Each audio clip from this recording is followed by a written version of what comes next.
let me apologize for the late review of AEW Dynamite Grand Slam 2024, September 25th. I just got back from an evening with my friend. She wanted to go to this ramen shop. We love ramen noodles. I told them I had a food allergy, seafood. They told me, hey man, if you get this, you don't have to worry about that. You won't deal with any seafood allergies. My dumb ass said, okay, I trust you. I got the food. It had seafood in it. I got very sick. It wasn't looking good. I wasn't like on my deathbed or anything, but let's just say this face was very swollen. It still kind of looks swollen. But I couldn't do anything for a hot minute. I was in the bathroom. You get the visual. It was not great. I'm better now.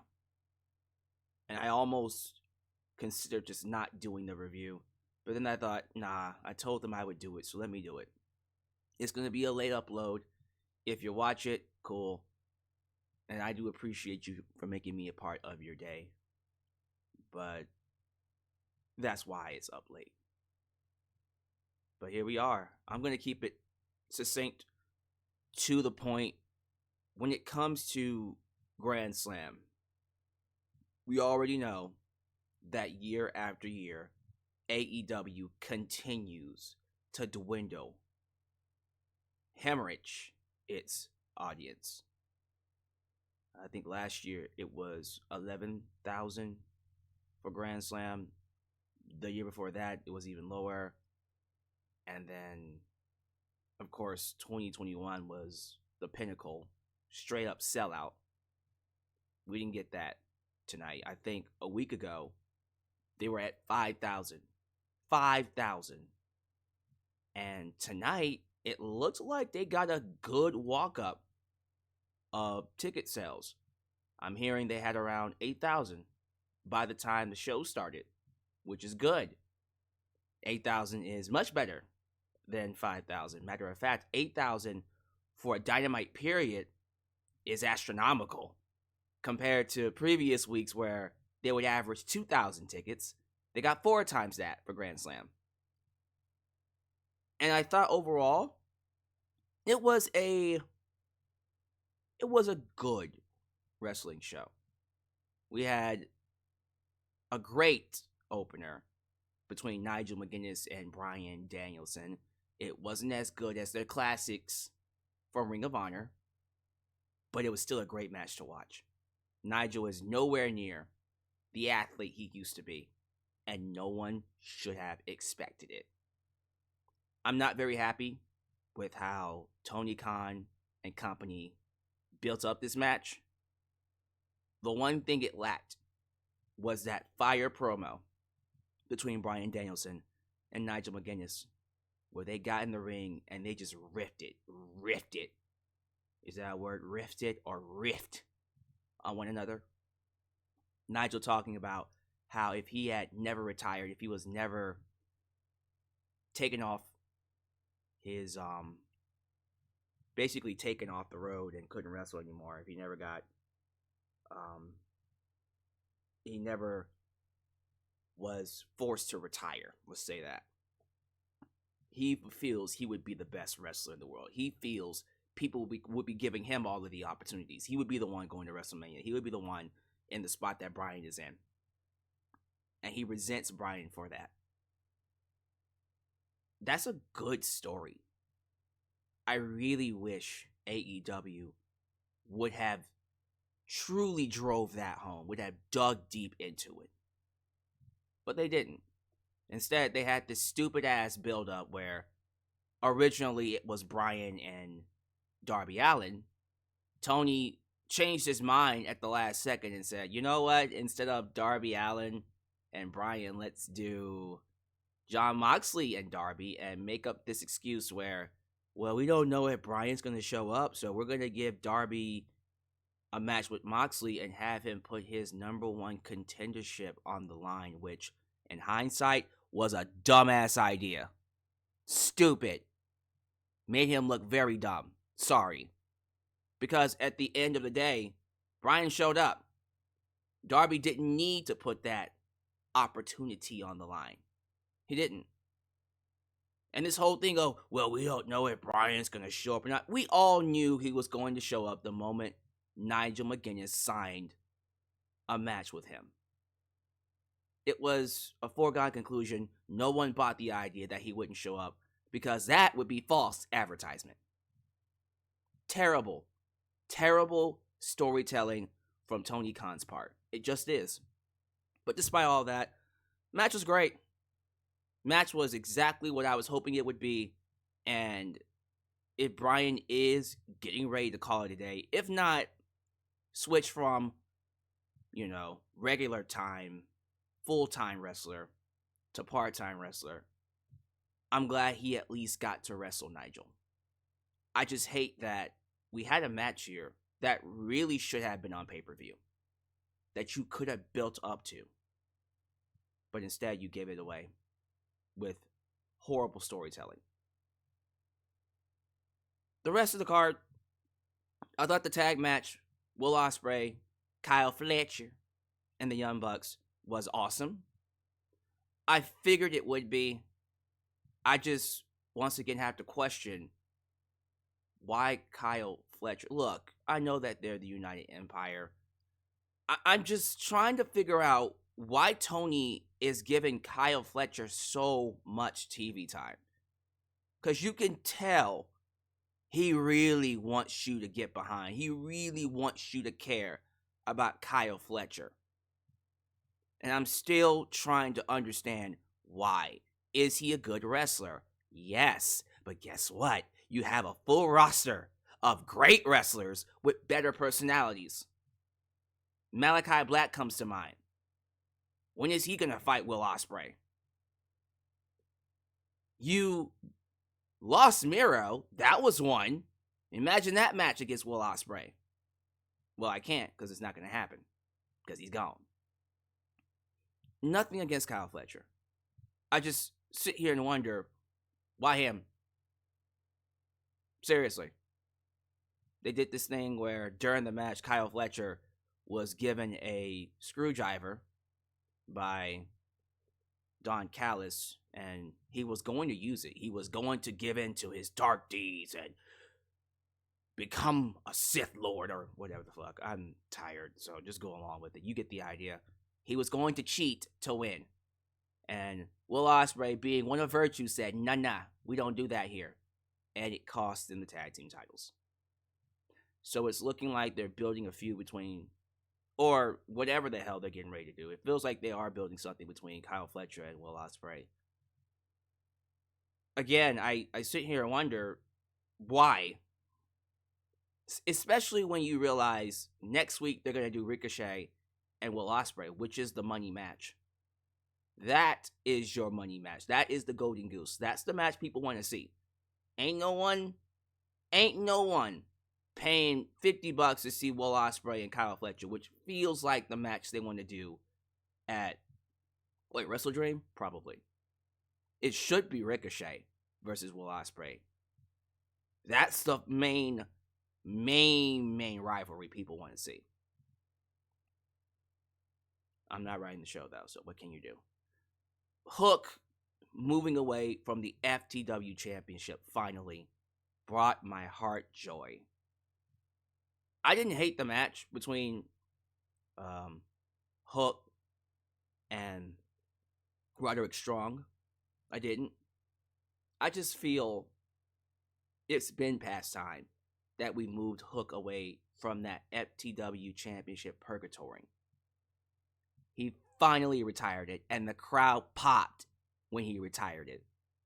I loved it. The one thing that I would have added on to the end to really sell it was him saying, now I want a real championship. Who does he go after? Jack Perry. Jack Perry. I hope he shows up, when is it? Collision? Saturday? Well, it's taped. So I hope he shows up on Collision and challenges Jack Perry and wins that title. They should have him do that. They won't. Maybe he should do it at Wrestle Dream. I would. Fuck it. Let's give Hook a real championship. Let's start featuring him like a main event player, because he is one. I thought Mariah May versus Yuka Sakazaki, that was a good match. It really wasn't much to scoff at. Just a good match. The story here is Willow Nightingale coming out to confront her, and then Mina Shirakawa coming back.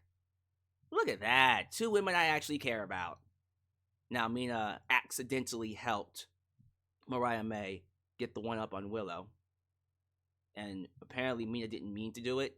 I'm assuming that this is a reluctant partnership where Mina is just trying to be there for Mariah, but ultimately will turn on her and then we'll do that match at some point. Or they'll double swerve us and she'll go heel and help Mariah May. I don't know what their relationship was in Stardom. Were they heels? Because if they were heels, then maybe Mina goes heel. We'll see. I'm fine with either one. I just want Mina on my television set. So that's going to be something to keep things interesting until we get back to Toni Storm, which I think is happening maybe at Full Gear. You can tell they want to do Toni and Mariah again at next year's Grand Slam. That feels like the direction. Cool. You can get there with the right type of storytelling. MVP came out to confront Prince Nana, who was here to give us a update on Swerve Strickland. Montel Vontavious Porter showed up. Big debut. They do these a lot at Grand Slams. Someone has to have a surprising debut. Saraya had hers in 2022.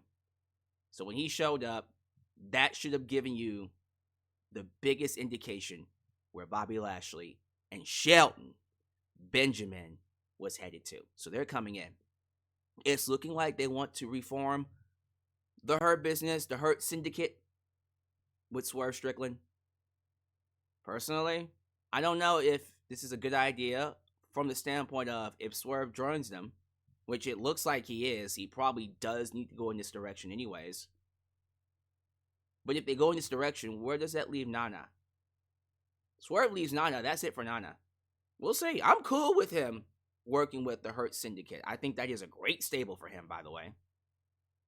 But I do have to wonder, is that really what you want to do with Swerve right now? Because, fine, you put him with the Hurt Syndicate. Bobby Lashley instantly becomes secondary. Because Bobby Lashley, sorry, if you have Swerve Strickland in the group, I'm not going to have Bobby Lashley be the focal point over Swerve Strickland. In the other scenario, Swerve stays with Nana. He stays, I'm assuming, babyface, tweener, babyface. Wherever the Hurt Syndicate becomes, Bobby Lashley is the focal point. And now you have another main event player in Bobby Lashley. So I would prefer the latter of the two. Just keep them separate. But I have a feeling they want Swerve to be in the group. Again, I'm cool with that, but understand, Swerve becomes the focal point and Bobby becomes secondary. If you're cool with that, then go with it. The main event, Darby Allin versus Jon Moxley. Match was good. I just have to question why Darby Allin gave up his number 1 contendership shot. It was such a dumb idea. As the match was going on, I'm just sitting there like, why did you even agree to this match, dude?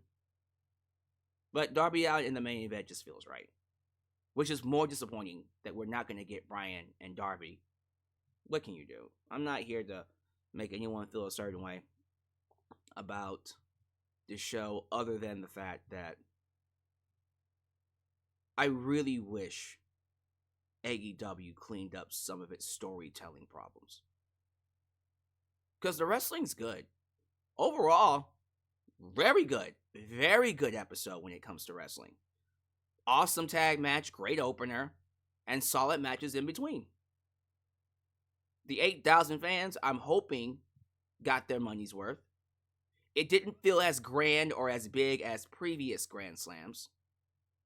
But I will say it turned out to be a lot better than I thought it was going to be. Because going into it, when I looked at the card and you see what they're doing on Collision, which I will not be watching, I said, this is not good. But in terms of what they did here, in a vacuum, it was harmless. It was good wrestling. It nicely advanced what's going to happen at Wrestle Dream in 2 weeks, 3 weeks, 2 weeks. 2 weeks from this Saturday. I said it right the first time. So 2 weeks from this Saturday, Bryan versus Jon Moxley. Looking like Moxley will win that championship for the 4th time yet again. Don't know how I feel about that one. But the storyline is Shane McMahon comes in to take over AEW. It's essential that Jon Moxley is the world champion. What can you do?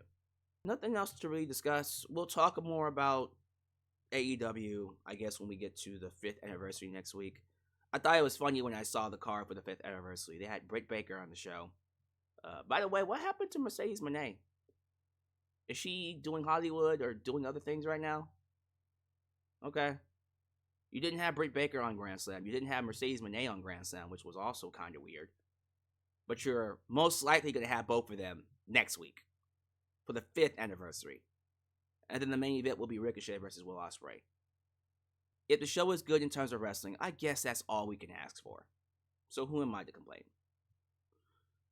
There you go. That's my review of AEW Grand Slam. I hope you enjoyed it. Like the video, subscribe, click the bell, catch all my content when it comes out. Follow me on social media, Facebook, Twitter, Instagram, TikTok.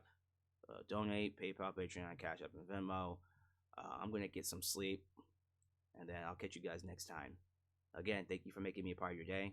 This is Alyx, just Alyx, signing out right here in Alyx's World, the place it is, was, if ever will be a safe space for wrestling fans like you.